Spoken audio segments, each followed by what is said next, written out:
vraiment ce taux de croissance auquel s'essaye d'arriver le Sénégal dans le PSE. Et ensuite, le Cap Vert.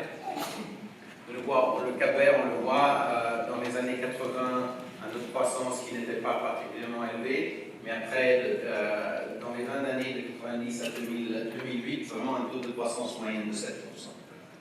Donc ça, c'est vraiment les 4 exemples où on voit des pays africains qui ont réussi, avec des conditions assez différentes, qui ont réussi à faire des exploits. Alors moi, ce que je vais essayer de présenter, je vais dire que du point de vue de la croissance, en se concentrant un peu sur le politique de croissance, il y a environ 4 pôles de politique, de réforme que ces pays ont utilisés. Donc en vert, en haut, c'est ce qu'on j'appellerais les politiques macroéconomiques de soutien à la croissance, pas toutes les politiques macroéconomiques, mais les politiques macroéconomiques de soutien à la croissance. En bleu clair, vous avez les politiques structurelles, en orange, vous avez les politiques sectorielles, et en bleu, vous avez les politiques d'investissement public. Donc, pour aller un peu plus dans le détail, vraiment les politiques macroéconomiques de soutien à la croissance qu'on voit dans certains de ces pays, c'est des politiques de soutien d'un taux de change compétitif et flexible dans un cadre fiscal stable. Donc, ça devient la politique macroéconomique à travers une gestion d'un taux de change compétitif et crédible, crédibilisé par une politique fiscale solide, devient un instrument de croissance. Les politiques structurelles, c'est vraiment des politiques qui sont là pour réduire les coûts et faciliter l'investissement privé. Donc, c'est vraiment des politiques d'environnement des affaires, des politiques de facilitation du commerce international, de facilitation de l'investissement et de réduction des coûts des facteurs dans les grands chantiers transversaux, énergie, télécom, transport. Après, vous avez les politiques sectorielles, c'est vraiment des politiques qui sont très ciblées à un secteur qui est clé dans l'économie. Et à la fin, les politiques d'investissement public, c'est des politiques où on essaye de tirer la croissance par des hauts niveaux d'investissement public. Donc, on va voir un peu par rapport à ça que ces politiques, en plus, elles tendent à s'organiser en stratégie. Donc, quand on regarde ces pays-là, il y a des stratégies qui sont beaucoup plus tirées par la demande extérieure et il y a des stratégies qui sont beaucoup plus orientées vers la demande intérieure. Les stratégies tirées vers la demande extérieure ont besoin d'une politique macroéconomique, comme on a décrit, et aussi des politiques structurelles. Tandis que les politiques tirées par la demande intérieure, c'est surtout celles basées beaucoup plus sur l'investissement public. Les politiques sectorielles, on a besoin dans toutes les 2 stratégies. Mais déjà, je veux dire que les 4 pôles qu'on a décrits avant, ça s'inscrit dans une certaine logique, d'une certaine stratégie. Et à part les politiques sectorielles qui font part des 2 stratégies, il y a quand même cette organisation-là qu'on va retrouver parmi nos exemples. Donc maintenant, on va essayer d'appliquer ce cadre très rapidement à nos exemples du pays. Donc le Rwanda a basé vraiment son développement sur 3 de ces 4 éléments. Et ce que je voulais dire avant, c'est qu'il y a ces 4 éléments. Et pour bien faire, pour soutenir la croissance, il faut faire au moins 2 de ces éléments en même temps, et si possible 3. Ce qu'on va voir dans les 4 exemples implique que tous les pays, sauf un, ils ont bien réussi au moins 3 de ces 4 éléments de réforme et de politique économique. Et le seul qui a eu besoin un peu moins, qui a fait seulement 2 de ces pôles, c'est le Cap Vert, mais le Cap Vert, comme je vais décrire après, c'est aussi une économie très très petite. Donc dans le cas du Rwanda, ils ont eu une politique macroéconomique avec un taux de change flexible et une bonne stabilité macroéconomique. Donc ça a soutenu vraiment une croissance qui a été tirée par les exportations, au début des exportations dans le secteur traditionnel, mais quand même on voit des taux de croissance des exportations de 20% en moyenne. Ils ont aussi fait un effort incroyable dans la réforme structurelle par rapport au secteur privé, seulement pour le mettre, utiliser notre ranking de cost of doing business un peu comme un emblème. Ils sont le 2e pays le mieux noté en Afrique et le 56e dans le monde sur 170 pays. Donc on voit vraiment l'effort qu'a réussi à faire le Rwanda en termes de réforme structurelle. Ils sont arrivés au top. Et après, dans les politiques sectorielles, vraiment, ils se sont concentrés sur au moins 2 secteurs. L'agriculture, parce que c'est un pays quand même fortement agricole. Et donc, cette croissance de l'agriculture a beaucoup aidé aussi à la réduction de la pauvreté. Et après, étant donné que c'est un pays qui est quand même enclavé, petit, ils ont dit on ne va pas réussir à faire de l'industrie un moteur de croissance, il faut se positionner sur les services. Et sur les services, vraiment, le service qui tire aujourd'hui dans l'économie mondiale, c'est les TIC, les technologies de l'information. Donc, ils ont une politique assez, très ciblée et très forte sur ça.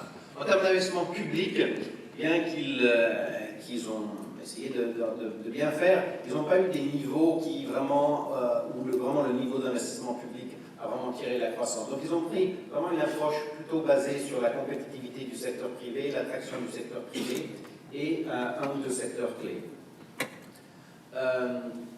Le prochain pays, c'est l'Éthiopie. L'Éthiopie a pris une stratégie alternative, une stratégie beaucoup plus basée sur l'investissement public et les politiques sectorielles. Donc, il n'y a pas eu, en termes de taux de change, ils ont eu un taux de change surévalué, pas trop, mais ils n'ont pas vraiment fait d'efforts. En termes de réformes structurelles, ils n'ont pas vraiment ouvert trop. Ils ont fait quelques réformes, mais toujours très, très mitigées. Hein. On pourrait dire le minimum, hein, comme pour passer juste le moyen. Mais ce qu'ils ont fait, c'est qu'on voit vraiment un effort d'investissement public incroyable, avec un investissement public qui était environ 15% et qui montait jusqu'à 20-25% du PIB.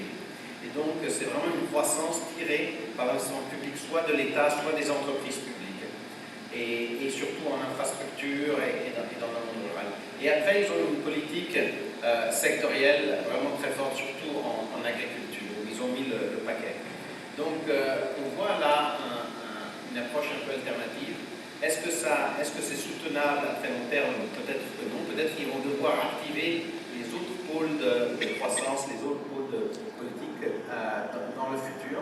Il faut aussi dire que l'Éthiopie partait d'un niveau de revenu par habitant beaucoup plus bas que d'autres pays, particulièrement le Sénégal.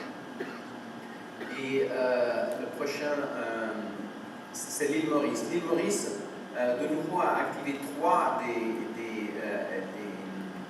des pôles de politique, un taux de change flexible et toujours géré de façon à être compétitif, dans un cadre fiscal bien assaini, des politiques structurelles très fortes, très engagées.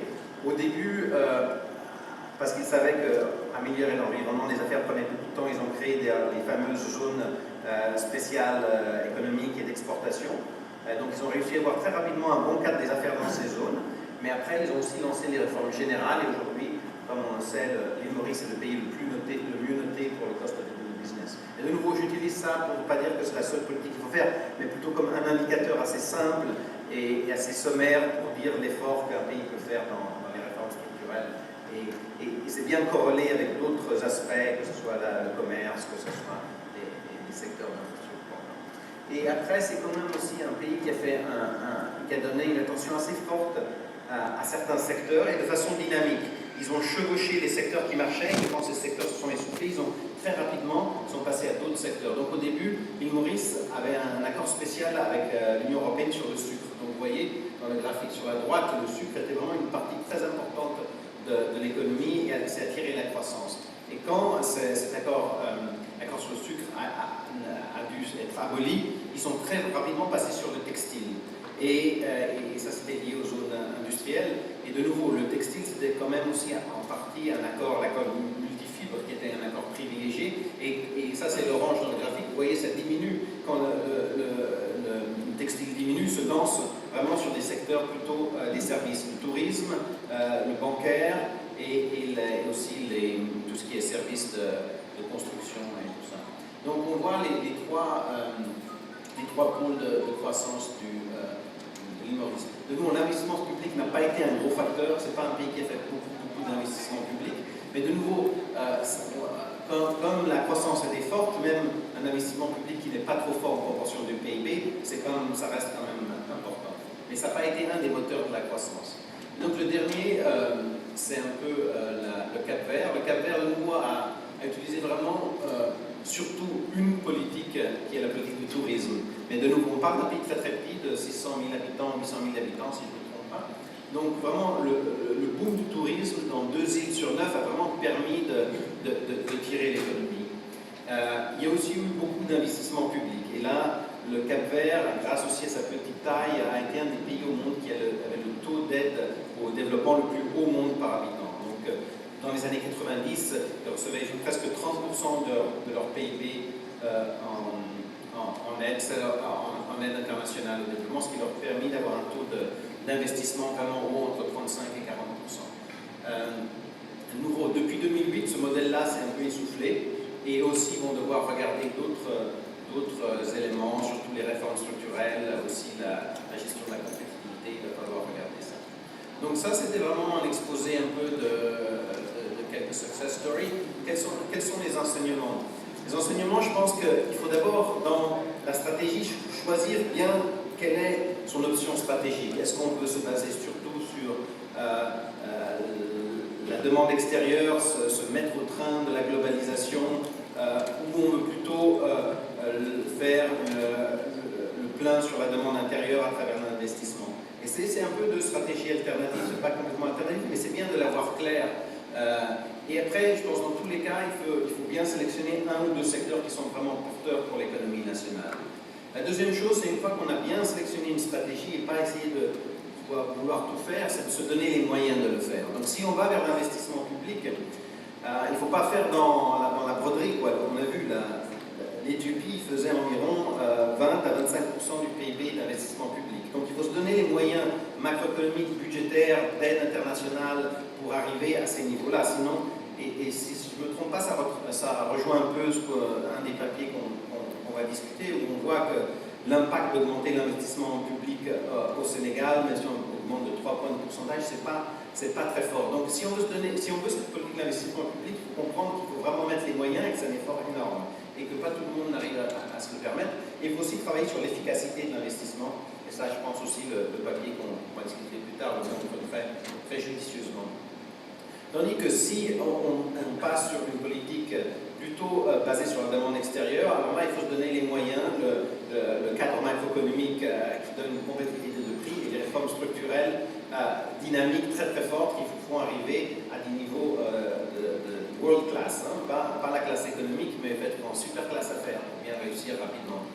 Et après, par rapport aux politiques sectorielles, il faut bien choisir 1 ou 2 secteurs, mais aussi après, dans ces secteurs-là, il faut faire les bonnes politiques, hein, parce qu'on peut aussi choisir un secteur et faire de la mauvaise politique. Par exemple, on peut faire une politique de tourisme et choisir le mauvais créneau, penser qu'on peut faire du haut tourisme de luxe, quand en réalité, il faut faire du tourisme moyen gamme. Donc, se tromper aussi dans ces choses-là, ça peut affecter la